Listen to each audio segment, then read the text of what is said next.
Welcome back. Today I am going to talk to you about Furnished Finders. I have heard from a whole bunch of different investors about their issues and problems with Airbnb. As short term rentals, they are getting kicked out of different cities around, I think, in Vegas and in Florida and near Los Angeles. So I wanted to put out there a little recording about Furnished Finders because it's an alternative to Airbnb. Instead of renting your home on a short term basis, this is where you would consider renting it at a mid-term basis. And the difference between short term's 1, 2, 3 days. Mid-term is anywhere from 1 month to 3 months to even 6 months or longer. I do this myself. I've been doing it for a few years. I prefer the travel professionals over the Airbnb experience. One reason for me is that it's a lot easier when you have turnover. I don't have to constantly be calling the cleaners to come clean the units every other day. Instead, it's once every 3 months, once every 6 months, or once every 8 months, whichever it is for the person. Now, Furnished Finders is for traveling professionals like nurses, and that's, I believe, how it got started. Is that it was a program, targeted towards traveling nurses and the hospitals. And now that I've been doing it for many years, I have learned, excuse me, that traveling professionals come in all sizes.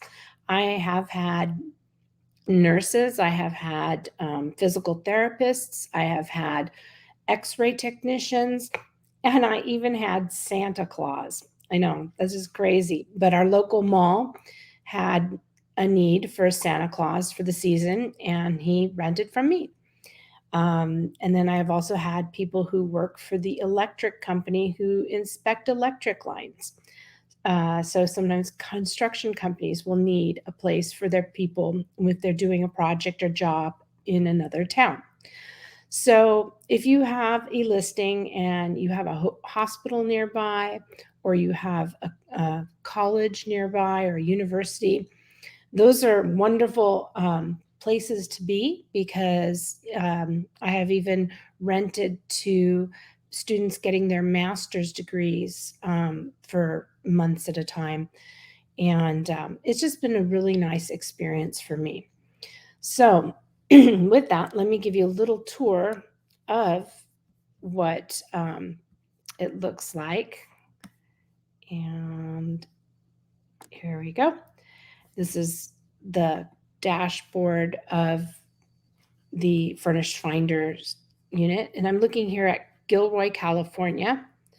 And I'm going to show you a couple of things. The first thing I wanted to let you know is if you're considering this, what you can do is go into Furnished Finders as if you were a traveler and look up, how much it costs to rent a full house or a room. So if you see, the purple ones are rooms, and in this city, there's a house or an entire unit. Here it's green.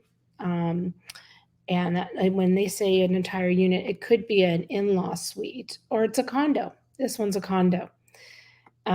So 2,800 a month for this condo. Let me see if there's any houses. There are, there's a room, another room. Here's a house. So this home is available on October 18th, and it's at the rate of 5,500. And it's a beautiful home, has all the pictures. So it is essentially just like Airbnb in the sense that people can rent from you. The major difference is that with Furnished Finders, optimally you'll have a month to month lease with these people, and you get around the short term restrictions in many cities because you are longer term, longer than 30 days. Like if you have an HOA, for instance, you can rent your property longer because it's not short term. You're not Airbnb-ing it, you're actually renting it with a lease. and the people who are renting from you can give 30-day notice and so forth. Now, I'm not a lawyer or anyone who can give you financial advice or legal advice. So you need to look into your own state laws and your own leases and things like that. And, even if you have an HOA, you need to know what the laws are around you and your specific area. So when you open this, they could search the map, and I highly recommend you search the map in the area of your rental to see what your comparables are, or it's called comps in the real estate world. You can also search the hotels, which is excellent because then you can find out if the hotels have a better rate. And you basically want to rent your unit for equal to or less than what it would cost them to have a room in a hotel. So I'm going to take you inside as the owner of the property. This is what your dashboard would look like. You get your leads, your messages. You can collect your rent through this platform. I don't. I take Zelle payments from my renters. You can use their tenant tracking. I use an Excel spreadsheet. You can, edit your listing here. You can update your calendars. I have a little warning notice that one of my property availabilities need to be updated. I'll go ahead and do that in a little bit. They have some state-specific leases available for you. You can use their tenant screening. I use SmartMove. It's just another online. It's by TransUnion.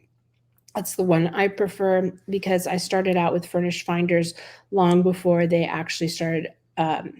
They started offering tenant screening, and you can see how your listings are doing by performance. You can look at how all your properties. I have multiple, so it helps to be able to go somewhere and look at them. You can add properties to it, and travelers can also leave you reviews.